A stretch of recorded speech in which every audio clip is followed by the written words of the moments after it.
Alright, hello everybody. So this is a little mini tutorial on how one student teacher is setting up his e-portfolio with his lesson plans. Um, Obviously there's many different ways to do this because people have done it in the past. This is just, like I said, my way, and if it helps anybody then that's great. And like I say, what I like to do is to convert my files into PDFs and then use the PDF in the portfolio, because the advantage there, of course, is in a PDF file it looks the same on any computer.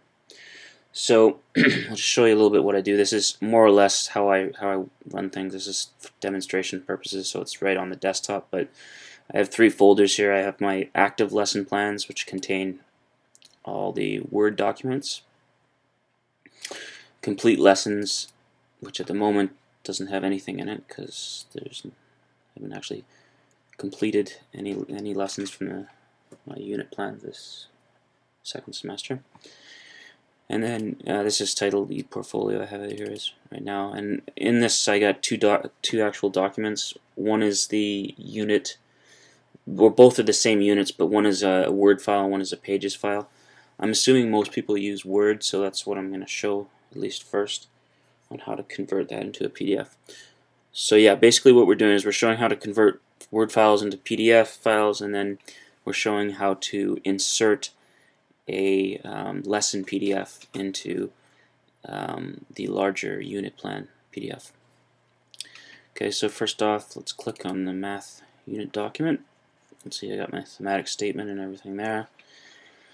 Let's say we want to make this into a PDF, so we scroll down here. Now we can click on Save As, and you can definitely do that. You can click PDF and save.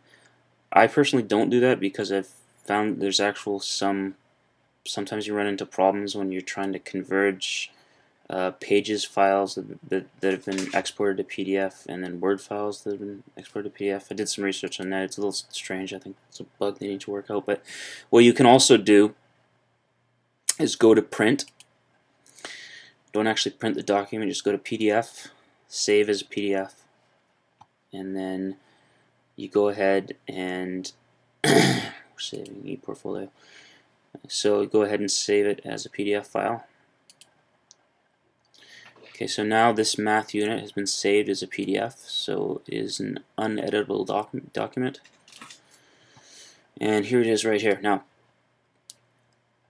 this is actually only for Mac users, this particular tutorial, and the reason for that is because Macs all have built-in PDF software called Preview, and what Preview allows you to do is save PDF files. So that's something that Adobe, at least the basic version, doesn't allow you to do unless you want to actually purchase the higher price version. So that's why this tutorial isn't necessarily applicable to PCs, but I will show in another tutorial how PC users can do the same thing. Okay, so anyway, this is the unit. You can see the way that Preview has it here. It's laid out pretty nice. At least I like it. And go ahead and close that. So now we have our main PDF file, which is the which is the math unit. So we go from there to active lesson plans, and you can just pull up any of these lesson plans. These, like I said, these are not ones for my upcoming semester, but just for displaying purposes.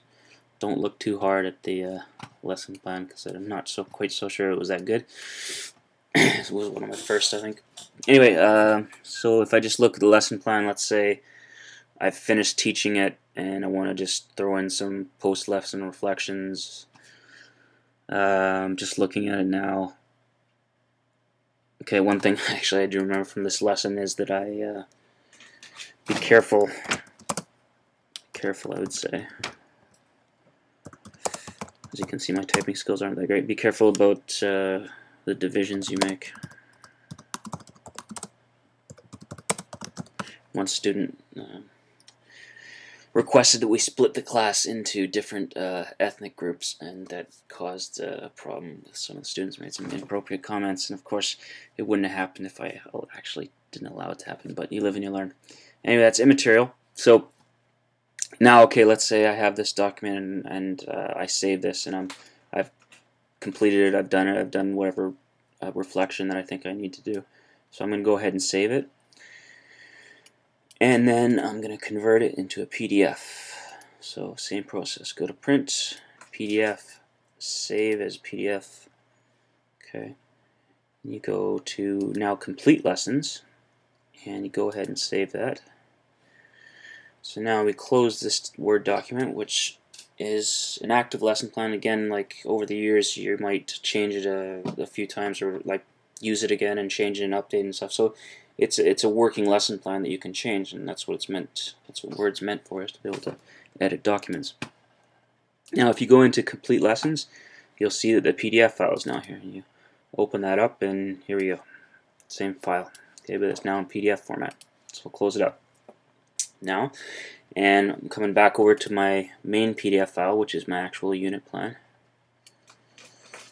And basically, all you have to do is drag the PDF file over here and more or less drop it where you want it. So I want it at the very end. Now, in actuality, I just put it right after my resources. I think I probably have like some sort of not a title page, but a page saying appendix, and then whatever else. I'm not sure what kind of type of filing system exactly I'm going to use, but you can see as you can see, it's pretty easy to add the document when you're using Preview.